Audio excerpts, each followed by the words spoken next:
నమస్తే. రెడ్డి తిరుపతి రెడ్డి. ఈరోజు నిజామాబాద్ సభ లోపల ముఖ్యమంత్రి రేవంత్ రెడ్డి గారు మాట్లాడుతూ దాశరథి రంగాచార్యులు గారు నిజామాబాద్ జిల్లాకు చెందిన వ్యక్తిగా పేర్కొనడం జరిగింది. మరి ముఖ్యమంత్రి గారి చుట్టూ ఉన్నటువంటి కొంతమంది మేధావులను పెట్టుకుంటారు కదా, ఐఏఎస్ ఆఫీసర్లను, సలహాదారులు, ముఖ్యంగా వేం నరేందర్ రెడ్డి గారు వరంగల్ జిల్లాకు చెందినటువంటి వ్యక్తి, మహబూబాద్ ఎమ్మెల్యేగా పనిచేసిన వ్యక్తి. దాశరథి రంగాచార్యులు గారు అప్పటి వరంగల్ జిల్లాలో ఇప్పటి మహబూబాద్ జిల్లాలో చిన్నగూడూరు అనేటువంటి మండల కేంద్రంలో పుట్టినటువంటి వ్యక్తి. చిన్నగూడూరు మహబూబాద్ అసెంబ్లీ పరిధిలో వస్తుంది. మన వేం నరేందర్ రెడ్డి గారికి తెలుసు. మరి వేం నరేందర్ రెడ్డి గారు అయినా ఎడ్యుకేట్ చేయాలి రేవంత్ రెడ్డి గారిని. ఆయన సలహాదారుగా పెట్టుకుని ఆయన సలహాలు ఇస్తే ఈయన వినే పరిస్థితి ఉంటుందా? వేం నరేందర్ రెడ్డి గారు పలుమార్లు ఉటంకించేది, మేము చెప్తే ఆయన వింటాడా అని. గది పరిస్థితి. చుట్టూ బ్యాగుల్ మోస్టోళ్లను, జూదగాళ్లను, రియల్ ఎస్టేట్ బ్రోకర్లను ఇట్లా పెట్టుకున్నాక మీకు ఫీడ్బ్యాక్ ఏమొస్తుంది అంటే, ఎప్పుడన్నా నాయకులు అంటే మర్చిపోవడం సహజం. ఎడ్యుకేట్ చేయడానికి చుట్టూ కొంతమంది మేధావులను పెట్టుకోవాలి. ఒక నలుగురు చదువుకున్న వాళ్ళని పెట్టుకుంటే వాళ్ళు చెప్తారు గీది అని. ఏదైనా ప్రాంతానికి పోయి మీరు స్పీచ్ ఇచ్చేటప్పుడు ఆ యొక్క ప్రాంతం యొక్క ప్రాసెస్ మీకు చెప్తారు. తెలియకపోతే ఇట్లనే ఉంటుంది.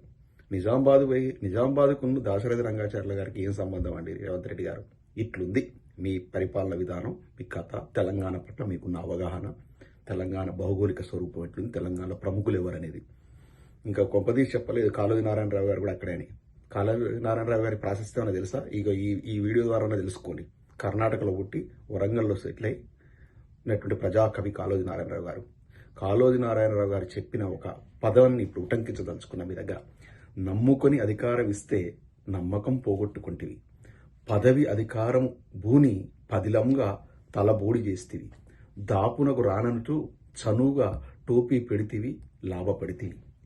ఈ పదాలు మాత్రం ఖచ్చితంగా మీకు వర్తిస్తాయి. రేవంత్ రెడ్డి గారు మిమ్మల్ని నమ్మి చాలామంది రేవంత్ రెడ్డి గారు వస్తే ఇంకా కేసీఆర్ గారి కంటే పెద్ద ఎత్తున ఉద్ధరిస్తారు. మీ మాటలు అంత బాగుంటాయి, చాలా బాగుంటాయి, వినడానికి వినసొంపుగా ఉంటాయి. చేస్తే ఆ నమ్మిన వాళ్ళందరినీ, మాలాంటి వాళ్ళందరినీ బోడగుండు పెట్టినావు. మంచిగా బ్రహ్మాండంగా లాభపడి ఇప్పుడు ప్రజాదానాన్ని వెచ్చించి హార్వర్డ్ యూనివర్సిటీలో వారం రోజుల కోర్సు చేసేసి, అదేవిధంగా ఫేమస్ ఫుట్బాల్ ప్లేయర్తో కోట్లాది రూపాయలు వెచ్చించి ఆడే స్థితికి వచ్చినావు. అంటే నువ్వు జీవితంలో నువ్వు చేయాలనుకున్న పనులన్నీ కూడా మంచిగా ముఖ్యమంత్రి స్థాయిలో ఉండి ఎంజాయ్ చేస్తున్నావు. ఈ హార్వర్డ్ యూనివర్సిటీలో ముఖ్యమంత్రి గారు వారం రోజుల కోర్సు చేసిన దాన్ని అద్దంకి దయాకర్ లాంటి పిహెచ్డి చేసిన మేధావులు గొప్పగా కీర్తిస్తున్నారు. $5,000-6,000 కడితే హార్వర్డ్ యూనివర్సిటీలో ఎవరైనా వారం రోజుల కోర్సు చేయొచ్చు. పైసలు కట్టి చదివేటువంటిది అంటారు కదా. కేటీఆర్ గారిని పొద్దున్న లేస్తే కేసీఆర్ గారి వారసత్వంగా వచ్చిన పదవి నీకు అదని చెప్తారు కదా. ఇప్పుడు రేవంత్ రెడ్డి గారిని అంటున్నారు. రేవంత్ రెడ్డి గారికి వచ్చినటువంటి హార్వర్డ్ యూనివర్సిటీ పట్టా అనేది పైసలు పెట్టి కొనుక్కున్నటువంటిది. అంటే అదేమో సెలక్షన్, మెరిట్ బేస్డ్ సెలక్షన్ కాదు. $6,000 ఎవరు కట్టినా వాళ్ళకు అడ్మిషన్ ఇస్తారు, వస్తుంది. దాన్ని కూడా తెలంగాణలో విపరీతంగా ప్రచారం చేస్తున్నారు. అదేదో పెద్ద పోటీ పరీక్షలు రాసి డిగ్రీ తెచ్చుకొని మొత్తం ప్రపంచంలోనే ఒక ఇంటెలెక్చువల్స్ గ్రూప్లో తను ఒక సభ్యుడైనట్టుగా ఈ కాంగ్రెస్ సన్నాసులు కీర్తిస్తుంటే నవ్వాలో ఏడవాలో అర్థం కావట్లేదు. ఇది పరిస్థితి. ఇదంతా కూడా ఎందుకంటే రేవంత్ రెడ్డి గారు ఎప్పుడు కూడా తెలంగాణ ఉద్యమంలో లేరు. తెలంగాణ పట్ల తనకు లేదు. ఎప్పుడు కూడా చంద్రబాబు కమ్యూనిటీకి చెందినటువంటి వాళ్ళతోనే. ఇక్కడ అమెరికాకు వస్తే కూడా చూసేది కదా, మొత్తం కూడా డే టైంలో 3-4 తెలంగాణ వాళ్ళతో కలిసేది. మొత్తం ఈవినింగ్ కాగానే మొత్తం ఈ యొక్క రియల్ ఎస్టేట్ బ్రోకర్లు, ఈ యొక్క తెలుగుదేశం పార్టీకి సానుభూతి పరులు వాళ్ళే ఈయన చుట్టూ గుమికూడేది, వాళ్ళతోనే రహస్య చర్చలు జరిగేది. అట్లున్నప్పుడు తెలంగాణ మీద ఏం అవగాహన ఉంటే తెలంగాణ మేధావులు ఎవరు అనేది ఎట్లా తెలుస్తుంది? దాశరథినే మర్చిపోయే సాక్షాత్ ఒక ముఖ్యమంత్రి.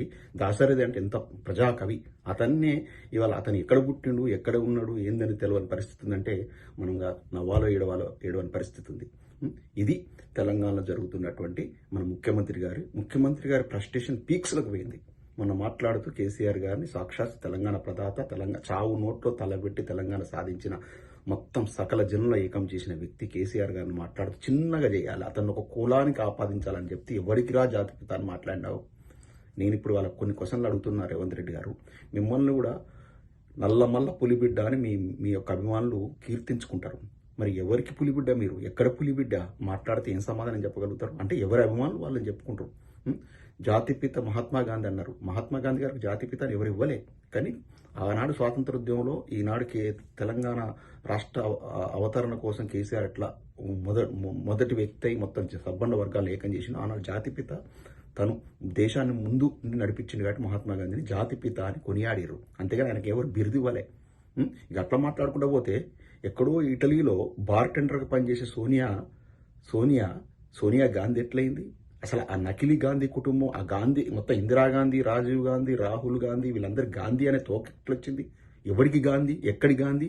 మాకున్నది ఒకటే గాంధీ, మహాత్మా గాంధీ. ఈ గాంధీలంతా ఎక్కడి నుంచి వచ్చారు? లాస్ట్కు రాబర్ట్ వదేరాన్ని పెళ్లి చేసుకున్న ప్రియాంకకు కూడా గాంధీ తగిలిస్త్రీ. ఎక్కడి గాంధీ? సోనియమ్మను తమ తల్లి అన్నావు, తెలంగాణ తల్లితో కీర్తించిన రేవంత్ రెడ్డి గారు. ఒకప్పుడు బలిదేవత అన్నావు, కీర్తించిన. ఎవరికి తల్లి? ఎక్కడి తల్లి? ఎక్కడి ఇటలీ తల్లి? ఎవరికి తల్లి? అసలు ఆమెకు తెలంగాణకి ఏ సంబంధం? పొద్దున్న లేస్తే తెలంగాణ ఇచ్చింది కాంగ్రెస్ అంటావు. అసలు తెలంగాణ తీసుకుపోయి ఆంధ్రతో కలిపింది ఎవరు? కాంగ్రెస్ వెదలు కాదా? కాంగ్రెస్ సన్నాసులు కాదా? ఇంతమంది ప్రాణాలు తీసింది కాంగ్రెస్ వాళ్ళు కాదా? నువ్వే కలుపుతావు, నువ్వే తెలంగాణ ఇచ్చినాను కీర్తించుకుంటాను, గాయం నువ్వే చేస్తావు, మందు నేనే పెట్టినా అంటావు. ఎక్కడి సాంప్రదాయమే, ఎక్కడి పార్టీ, ఎక్కడి దిక్కుమల్ల పార్టీ కాంగ్రెస్ పార్టీ? మీకు రూల్స్ కథ ఉందా?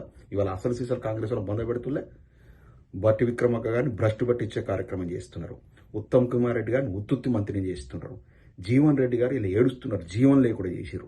జగ్గారెడ్డిని ఒక జోకర్ లాగా చేసేసారు. చిన్నారెడ్డిని చిన్నబుచ్చిర్రు. ఎవరు? కోమటిరెడ్డిని రోజు పొద్దులతో కోటి దండాలు పెట్టుకుంటా నీ చుట్టూ తిరుగుతున్నాడు. అయితేనే ఆయన పదవి ఉంటా ఉంది. ఇట్లాంటి కాంగ్రెస్ యమాయమీలందరినీ కూడా జీరోలను చేసే కార్యక్రమం చేసినాం. నకిలీలు రాజ్యం వెళ్తారు, మొత్తం నకిలీల రాజ్యం, నకిలీ కాంగ్రెస్ వాళ్ళు. ఫేస్బుక్లో చూస్తున్నా ఒక అతను ఇక్కడ మా పక్కనే అమెరికాల సిటీలో ఉంటాడు, కరడు కట్టిన కాంగ్రెస్ వాది. ఇలా ఫేస్బుక్లో పెడుతున్నాడు ఏడ్చుకుంటూ, ఎక్కడి కాంగ్రెస్, ఏం కథ, కాంగ్రెస్ పార్టీ ఆగమైపోయిందని. ఇవాళ నచ్చినా నచ్చకున్నా ప్రతిపక్ష పార్టీలను సమర్థించేటువంటి పరిస్థితి తీసుకొచ్చిన కాంగ్రెస్ వాళ్ళను. ఇది పరిస్థితి. నీ చుట్టూ ఉన్నటువంటి అన్యాయాలందరినీ, మాలాంటి వాళ్ళు అందరూ ఆనాడు పల్లెకి మూసి అందరినీ రాజకీయ బొందబెట్టి, సోమశేఖర్ను బొందబెట్టినావు, మానవతారాయను బొందబెట్టినావు, నన్ను పటేల్ రమేష్ను బొందబెట్టినావు. ఎన్ఆర్ఐ కమిటీలు వస్తే ఫస్ట్ దగ్గర ఉండి చూసుకునేటువంటి నన్ను బొందబెట్టినావు. అందరినీ రాజకీయంగా బొందబెట్టే కార్యక్రమం చేసినాం. ఎవడున్నాడు నీ పక్కన? ఇలా ఎవడ గొంతు అరిచేటోడు ఉన్నాడా? ఇన్ని తప్పులు చేస్తున్నావు, ఇన్ని తప్పులు ఎందుకు చేస్తున్నావు? పక్కన చెప్పేటోడు లేడు నీకు. దాశరథిని నిజామాబాద్కు అంటగట్టినామంటే ఇక ఏం చెప్పాలి? మళ్ళోసారి నోటు చేసుకోరి. కాళోజీ నారాయణరావు గారు వరంగల్కి సంబంధించిన వ్యక్తి, బొమ్మర పోతన గారు వరంగల్కి సంబంధించిన వ్యక్తి, దాశరథి గారు వరంగల్ జిల్లా, అప్పటి వరంగల్ జిల్లా, ఇప్పుడు మహబూబాద్ జిల్లా చిన్నగూడూరు సంబంధించిన వ్యక్తి. ఇవన్నీ కొంచెం నోటన్న చేసుకోండి. అయినా తెలంగాణ ఉద్యమ కాలంలో సమైక్యవాదుల పక్షాన్ని నిలబడి తెలంగాణ ఉద్యమకారులను ఎక్కుపెట్టినోనికి మీకు తెలంగాణ మీద ఏం ప్రేమ ఉంటుంది? తెలంగాణ మహాకవుల గురించి ఉచ్చరించడం కూడా మహాపాపమే. మీ పక్కన తుది దిశలో వాళ్ళకి జీవిత చరమాంకంలో చేరిన గద్దర్ గారు, ఆయన ఇంకో మహాకవి అందశ్రీ గారు అసూలు భాషలు. ఎందుకంటే ఆ మలినం, కాంగ్రెస్ మలినం అంటింది పాపం. వాళ్ళు అంత పెద్ద కవులు, అంత పెద్ద గొప్ప తెలంగాణ జాతిలో పుట్టినటువంటి మేధావులు అసూలు భాషలు. తెలంగాణ కాంగ్రెస్ మలినమే అంటుంది అటుంటారు. వాళ్ళ జీవితం అంతా కాంగ్రెస్కి వ్యతిరేకంగా పోరాటం చేసినారు. ఇప్పుడు కోదండరామ్ మూడినట్టుంది. లాస్ట్కి అతని బిచ్చగాల సంఘానికి అధ్యక్షుడు చేశారు రేవంత్ రెడ్డి గారు. ఇది పరిస్థితి తెలంగాణలో. రియల్ కాంగ్రెస్ వాదులారా, మిమ్మల్ని అందరినీ జీరోలు చేసే కార్యక్రమం జరుగుతోంది. రేవంత్ రెడ్డి గారు కాంగ్రెస్ పార్టీని పూర్తిగా పుట్టిముంచే కార్యక్రమం చేస్తాను. ఇప్పటికైనా మేల్కొనండి ప్రజలారా. ఇటువంటి ముఖ్యమంత్రి, తెలంగాణ జాతికి వన్నె తెచ్చిన దాసరి లాంటి వ్యక్తుల్ని ఇలా అవమానపరిచినట్టు నిజామాబాద్ కంటగట్టి అప్పటి వరంగల్ జిల్లాలో పుట్టిన దాసరిని తీసుకెళ్లి నిజామాబాద్కు సంబంధించిన వ్యక్తి